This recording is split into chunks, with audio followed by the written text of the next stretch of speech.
Welcome to Tips and Travel Vlog, your virtual guide.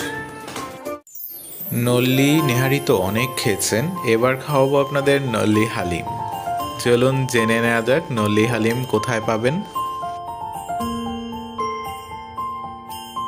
ঢাকার কেরানীগঞ্জের বাস রোডে অবস্থিত মমতাজ ভাইয়ের শাহি হালিম খেতে যাব আজ।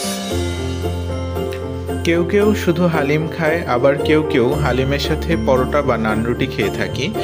তবে যদি আপনি পরোটা বা নান রুটি খেয়ে থাকেন, চিন্তার কিছু নেই, পাশেই রয়েছে একটি রেস্টুরেন্ট যেখান থেকে আপনাকে এনে দিবে পরোটা বা নান রুটি। আজ আমরা অনেক রাত করে ফেলেছি বলে নল্লি পাইনি, তবে আপনারা যদি সন্ধ্যার দিকে আসতে পারেন অবশ্যই নল্লি পাবেন। এখন রাত 11:30। আসুন দেখে নেই তাদের মূল্য তালিকা। আরেকটি কথা বলে রাখি, যাদের ডেকোরেশন পছন্দ তারা এই দোকানটিতে আসবেন না, কারণ দোকানটি মোটেও ডেকোরেটেড নয়।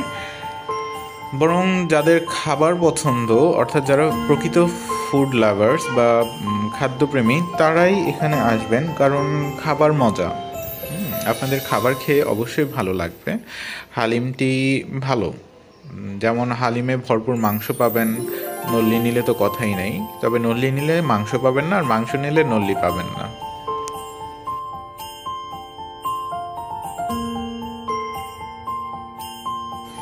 কিভাবে যাবেন?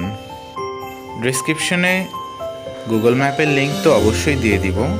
তারপরও বলি, আপনারা যদি ঢাকা থেকে যান তাহলে বাবুবাজার ব্রিজ বা বুড়িগঙ্গা দ্বিতীয় সেতু থেকে সোজা চলে যাবেন কদমতলী গোলচক্কর। কদমতলী গোলচক্কর থেকে চলে যাবেন জিঞ্জিরা বাজার বা জিঞ্জিরা বাস রোডে।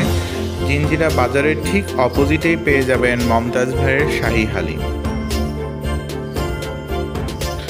আপনারা চাইলে হালিম খেয়ে নদীতে ছোট্ট একটা নৌকা ভ্রমণও করতে পারেন। রাতে নদীতে নৌকা ভ্রমণ করতে কিন্তু বেশ ভালোই লাগবে। আবার জিঞ্জিরা ঘাট থেকে সরাসরি নৌকো পার হয়ে ঢাকার সোয়ারি ঘাটেও যেতে পারবেন। বর্তমানে কেরানীগঞ্জকে বলা হয় রেস্টুরেন্টের শহর।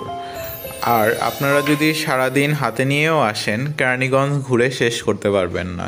কেরানীগঞ্জের আরও দর্শনীয় স্থান এবং আরও সুন্দর সুন্দর amusement park, restaurant, food court দেখার জন্য আমাদের চ্যানেলটি সাবস্ক্রাইব করে দিন এবং আমাদের চ্যানেলের অন্য ভিডিওগুলো ঘুরে দেখতে পারেন।